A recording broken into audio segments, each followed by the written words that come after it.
Hello and welcome back. Let's get started on Photoshop selection tools. These are not just useful for collaging and cutting and pasting, they are useful for isolating effects and filters and all kinds of things. So these are a very good first set of tools to learn. So when we're talking about our selection tools, they are the first tools in our set. Remember, go to View. Notice this too. This will happen to you guys sometimes too. You go to your menus and you're in a different software. All you have to do is just click back in your Photoshop window or click back on Photoshop on the dock. And now I'm in my Photoshop options. And so if you don't have your tools up, you can go to Window and make sure Tools is checked. This is one that you will always want to have accessible. So looking at the top, this is our Move tool. This allows us, as we saw before, to move things from one layer to another, to move them around in the layer as well.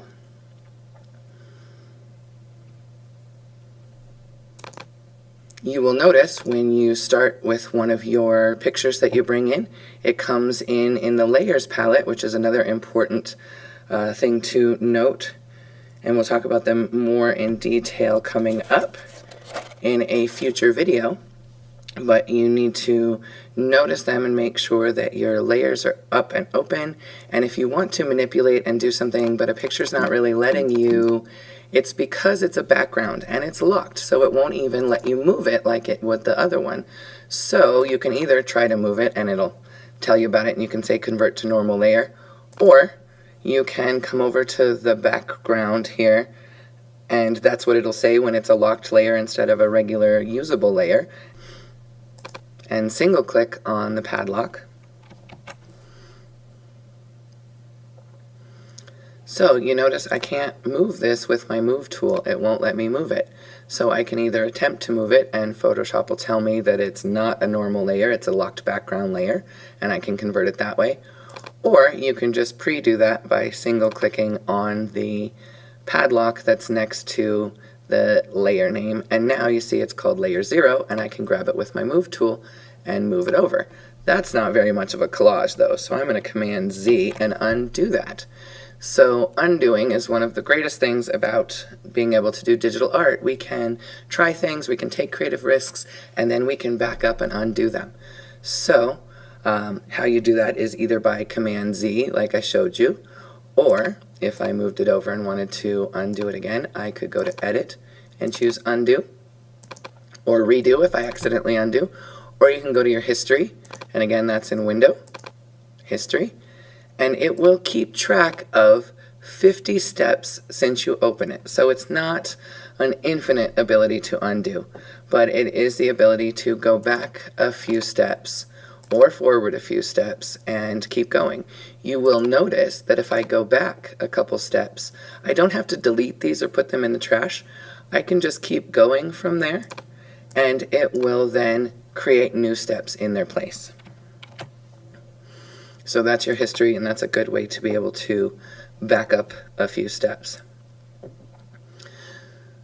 So another selection tool, I'm going to close this one because I've already used it, and no, I don't want to save it because I pulled over what I need in my collage.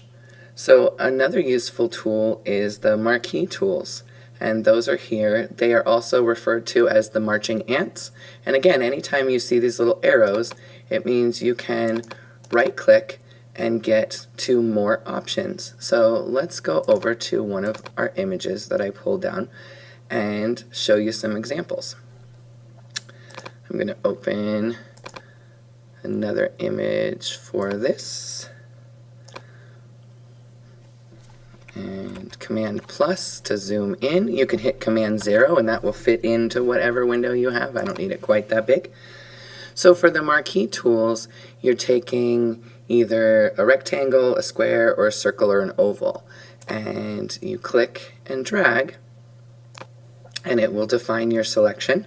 If you want a perfect square or perfect circle, you hold down Shift while you click and drag, and that will give you a perfectly proportioned square or circle. And then you can grab the image with your Move tool and click and hold and highlight the tab and drop it. Once I come back over, if I want to use different parts of it, I can go to select and choose deselect, or choose Command D to deselect it. Maybe I only want part of one of these characters and I want an oval, so I'm not going to hold down Shift. I'm going to select just an oval, grab my move tool, move it over, zoom in on here. Okay, so those are the marquee selection tools.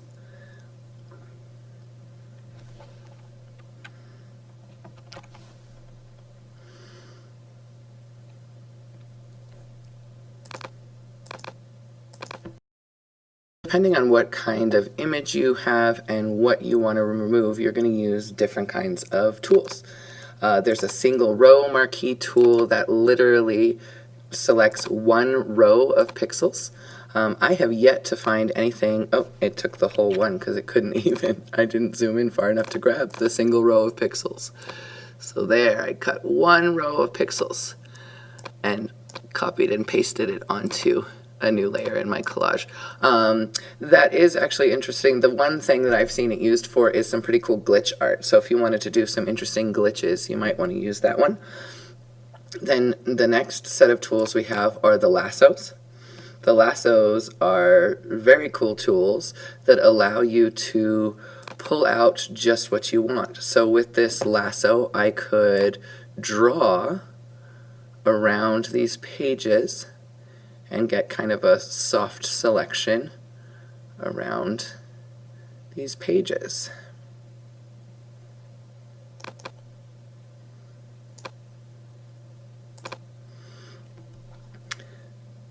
So let me pull this over,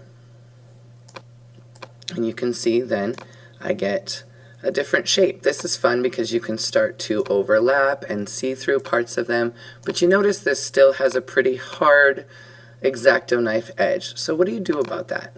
What you do is, once you make your selection, when you're still in any of the selection tools, or you can always go back in them as you saw me do, you hit this button, select and mask.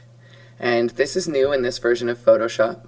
So what it will do is it'll open some options for you, properties for that selection and mask over on the right, and then you have a different set of tools over on the left just for selection and refining your selection and masking and getting it just how you want. So this used to be several different steps to do this. Now Photoshop's combined it all into one. So just starting from the top here over at properties, you can view it differently. So if you know you're going to put it on a black background, you might want to go ahead and see it on black, on white. Overlay gives you the red, and everything that's in red is not part of your selection. You can see it on your layers, on black and white, all different ways. I think for this one I'm going to see it on black because it's such a light page, light image, that I want that contrast. And then that's what this opacity is. This will not actually be part of your image. This just shows you the opacity of the contrast of what you're masking and cropping to the background. So we go down here, edge detection. This smart radius is good when there is some soft edges and some hard edges. This is excellent when there is hair involved or things like trees that are very textured. I don't think it's going to work so well on this one, so I'm going to turn smart radius off and down.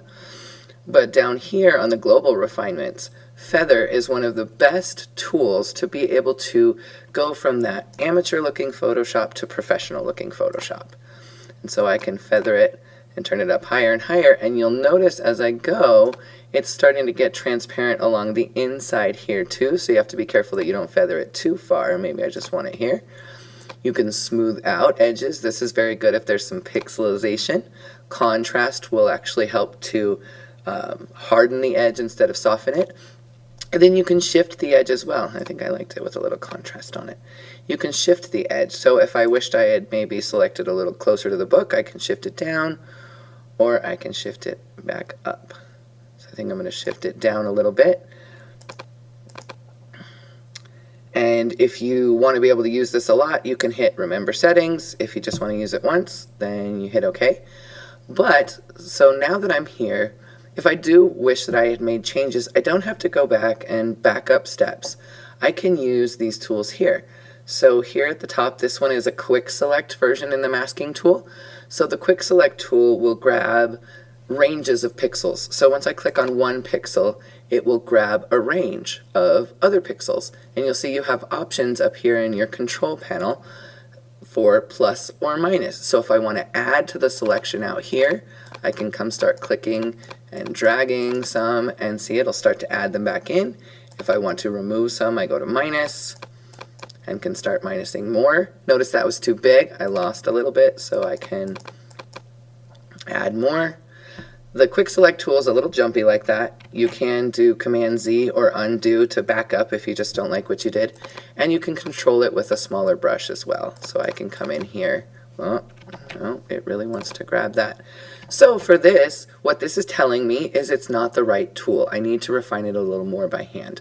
So this next one is a refine edge brush and lets you go in and again either plus or minus and have a little more control. I think my brush is too tiny. You can right click to get your brush sizes right in the document. Then you can also use this one, which will help to put it back. So the refine edge can help you pull some things out of the edge, and this tool, the brush tool, will help you put some things back. So if I didn't like how I drew the original selection, I don't have to keep backing up. Okay, so once you get it how you like it, and you can use this to zoom in, this to move around. This is a lasso tool, and so honestly, I haven't perfected the use of this yet, so if you do, let me know. So once I get this how I want it, I'm going to hit OK. It's going to pop back into your regular Photoshop window, and it's going to look like it didn't do anything. Not to worry. Grab your Move tool, click and drag and drag and drag it over to your collage, and now you will see how different it looks with a refined edge than with a non-refined or masked edge.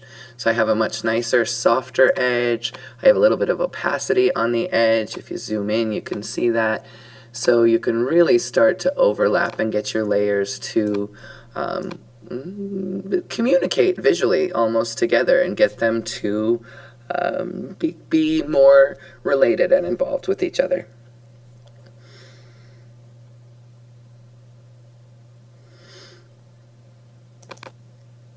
Other tools in the lassos.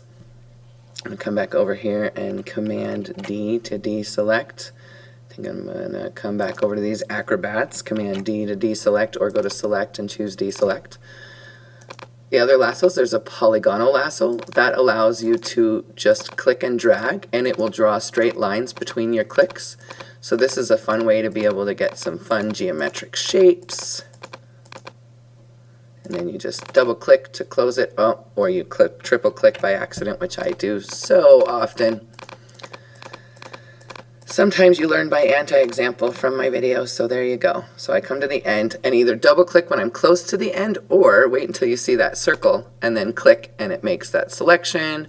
Again, I can select and mask, and if nothing else, just feather it a little bit, hit OK, click and drag it over.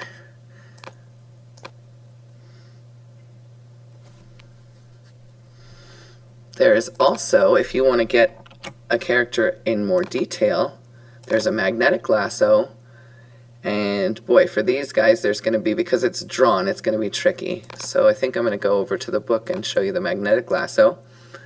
For that, you can click to start it, and now I don't have to click. I can slowly, you have to be patient with this, drag it along an edge, and it will try to follow the edge, because again, Photoshop sees the edges of the images because of the bitmaps. Notice it jumped.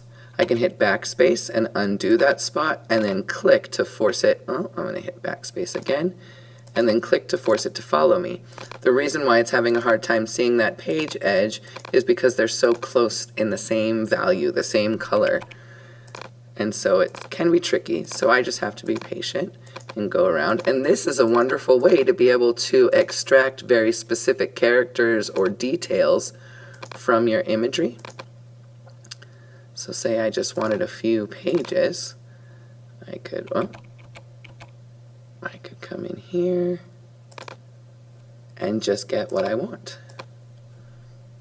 So that's the magnetic lasso tool, a very useful tool. You do notice because it creates so many points and plots, it really is kind of jagged, and that's where going back in with the select and mask tool and feathering and maybe shifting the edge a little bit, and I can smooth it. See how smooth can help me not have it quite as jumpy. And so I can refine my selection. I could refine it even more with the hand tools as well. So the more of that refining and selecting, the better, more sophisticated, professional looking Photoshop you have. The next selection tools we're dealing with are the quick select, which, as you saw when we were masking, will grab large areas. So whenever I click, it will just kind of grab whatever pixels I graze by, so I can undo if it went too far. And I try not to go too quick with the quick select tool because it will jump around. You can make your brush bigger or smaller up here. You can add to or subtract from your selection and refine it over here. So if I want to add to it, I can come down here. But you see, it really does jump around because this is also light. So the quick select tool works great for some things, but I find it not to be as awesome as a tool as we want it to be, to just kind of do the work for us. We end up just getting messy selections. So use it at your own risk. And when you right click under that, the magic wand tool is pretty cool. When you have a solid background, say it's an all white background, all black background, all one color, you can click on that area and the magic wand tool will, whatever pixel you clicked on, it will select a range of pixels around that, which is called the tolerance. So you can control how many it selects. So if it got too many, which it did, it's starting to get into the book, I can turn it down. Maybe I'm going to try 25 and then click to deselect and click again. See, that's getting better. If I want to turn it up, if I want more, maybe I want to try to isolate just the dark pages, parts of the book, and get rid of all the background, maybe I'll turn it up to 50 and then click here, and it's getting more and more as I go. So that's how you can use the magic wand tool.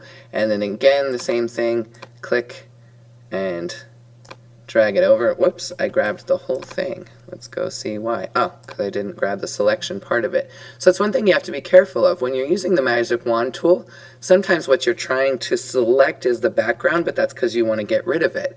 So how do you grab the rest of it? What you do is after you've made the selection, go to select and choose inverse, or if you are overdoing your selection, you can right click and inverse used to be an option.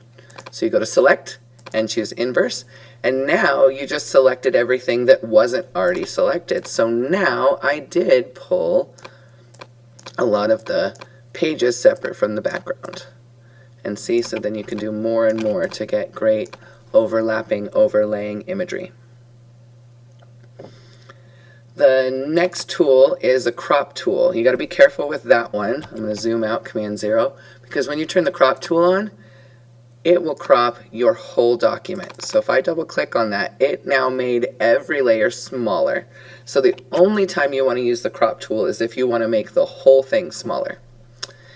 This next one, the eyedropper tool, helps you to select colors. So it's a color selector. So any colors that you click on, it will pull that into your foreground color picker.